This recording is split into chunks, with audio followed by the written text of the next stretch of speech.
當你聽到話你嘅腫瘤係屬於惡性，又或者係醫生同你講你已經係確診癌症，我相信嗰一刻嘅你都會好似我曾經嘅感覺一樣，會覺得整個世界都即刻好似崩潰咗落嚟，好恐懼啦，好迷茫，或者唔敢相信呢件事真係發生喺自己身上。呢啲都係好正常嘅反應。今次呢條片，我希望可以幫助你慢慢冷靜落嚟，同埋揾到你第一個正確嘅方向。你好，我係阿 Jean。我曾經由癌症末期冇食過標靶藥，冇做化療，冇做免疫治療，冇食中藥之下，靠梳理情緒，靠正面，靠信念，令到身體慢慢一直地穩定地好轉。我相信呢條片可以幫助到你或者你身邊嘅朋友，所以記得收藏、訂閱同埋分享俾你身邊嘅人。唔係一定有癌症先有幫助，我哋人生實在會面對好多唔同嘅困難，我哋都要學識梳理情緒。首先我哋講下點解啱啱聽到確診癌症之後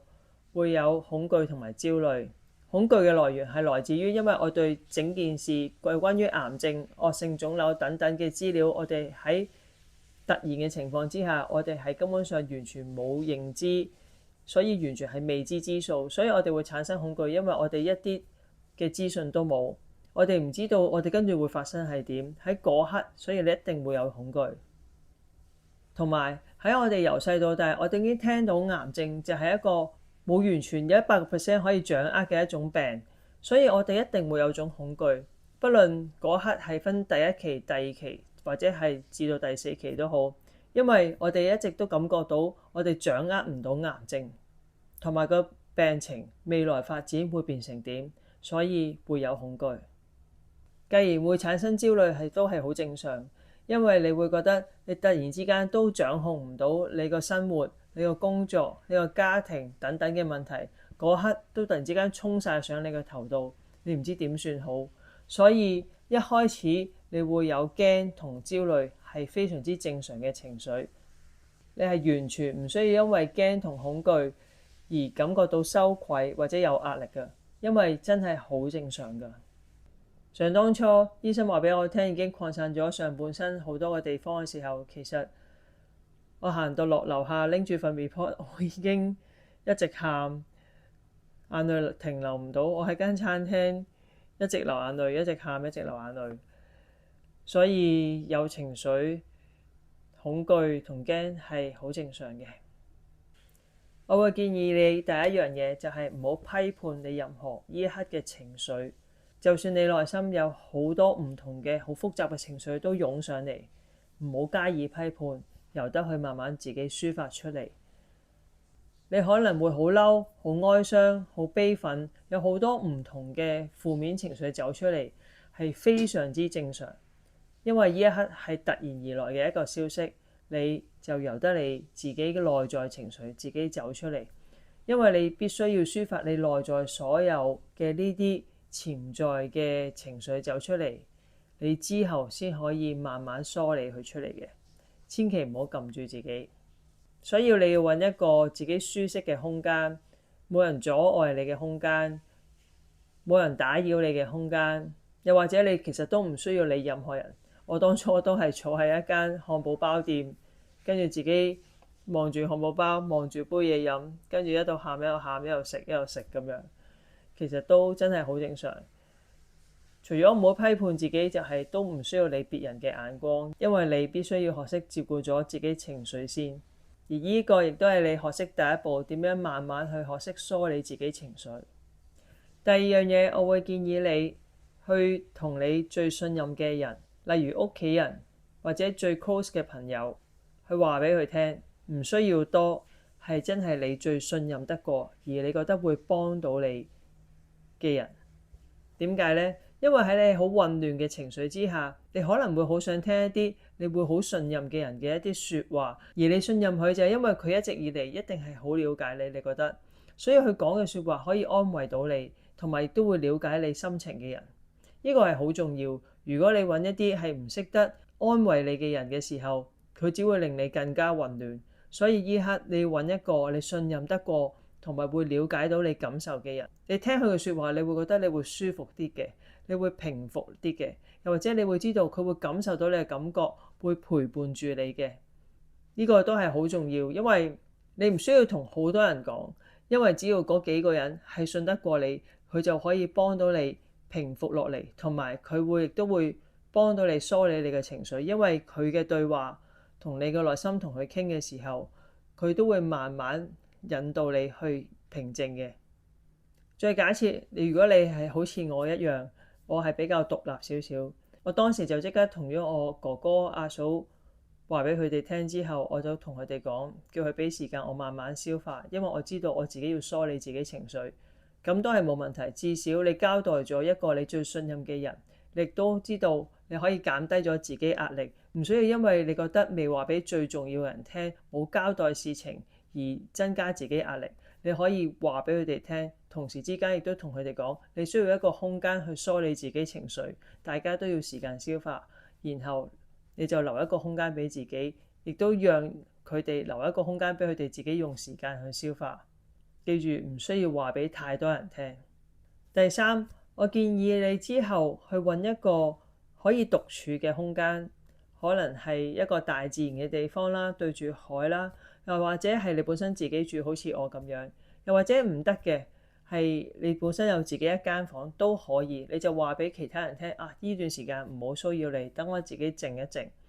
你需要一個自由空間好緊要嘅，因為你必須要慢慢等頭先你好激動嘅情緒或者一啲潛在嘅情緒繼續慢慢等佢抒發出嚟。除咗你可以自己留一個空間俾自己嘅時候，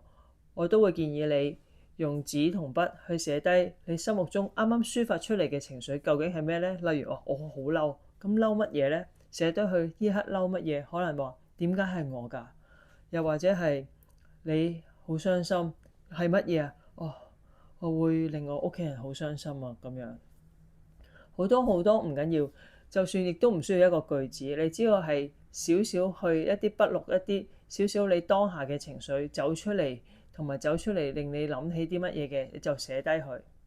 咁樣記錄低嘅話，其實係會幫助你之後慢慢去梳理自己情緒，同埋唔會不斷咁樣去循環，去諗翻起同一個理由嘅傷心。因為當你寫低，你就知道你已經知道因為呢件事而感覺到你嘅內心感受。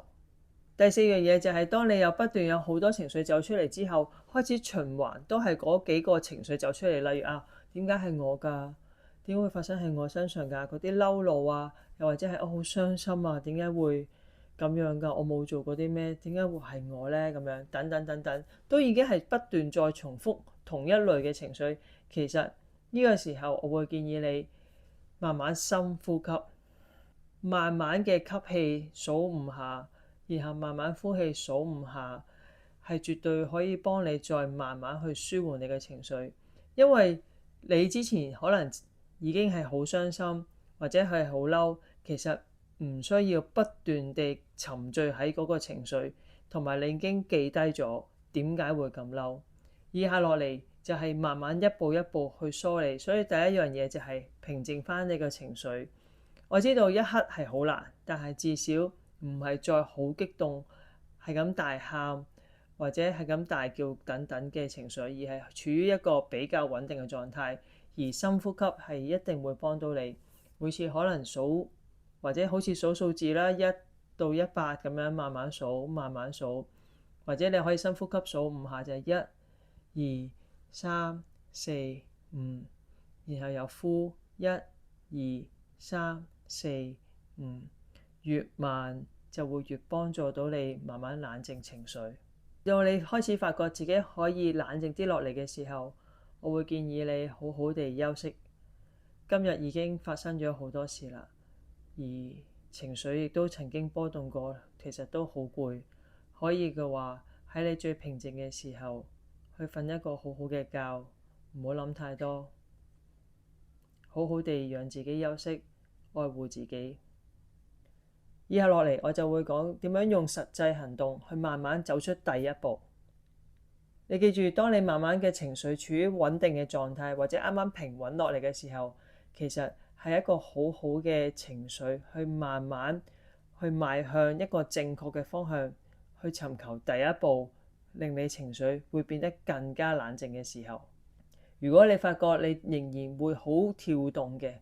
仲未完全釋放落嚟嘅話，請重複翻好似之前提及過一啲步驟，慢慢去平靜落嚟，又或者繼續書寫翻點解會咁激動。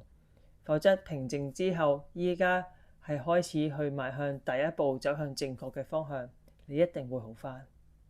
針對翻之前提及過點解會恐懼、點解會焦慮嘅時候，其實係因為你完全唔了解我哋當下根本上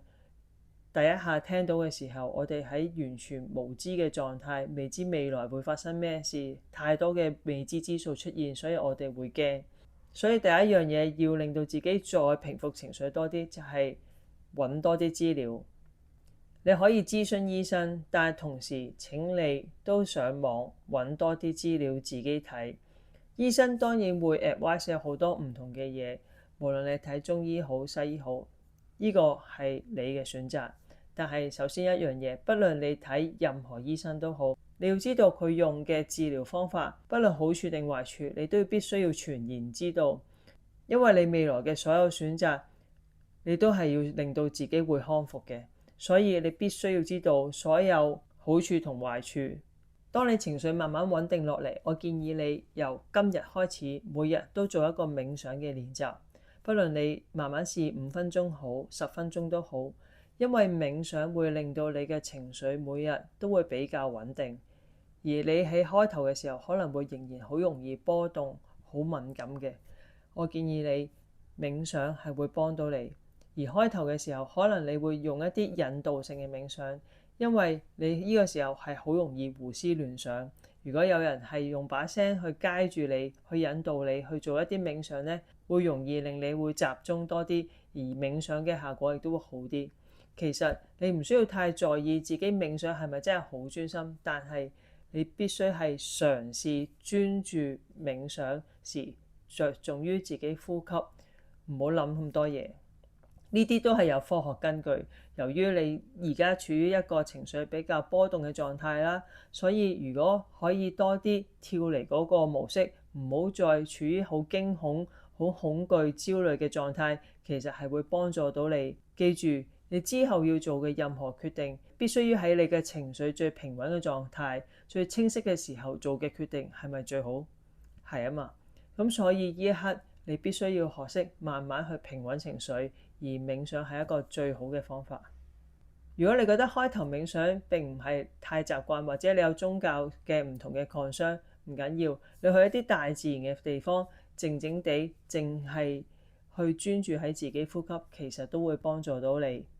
頭先所講，你要上網睇多啲唔同嘅資料，其實係會幫助你之後做嘅所有決定，同埋亦都會加強你嘅信心，去治療會得到康復。因為喺你完全唔做任何嘅資料搜集，淨係聽單方面或者聽一兩個人嘅意見呢，其實你自己嘅內在都唔會夠信心去覺得自己可以康復到，因為嗰啲全部係太少資訊，而你亦都冇花時間去消化，咁係會令到你身體同埋你內心嘅效果都未得到完全嘅消化同埋沉澱，所以你必須要花啲時間去消化同沉澱每一個療程究竟係點，而呢個過程你將會面對乜嘢，唔介意嘅話問多啲有關嘅人士。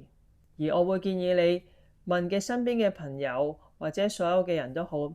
你一定要揾一啲係有成功嘅例子，例如會好返嘅例子，你聽多啲係會好返康復嘅例子，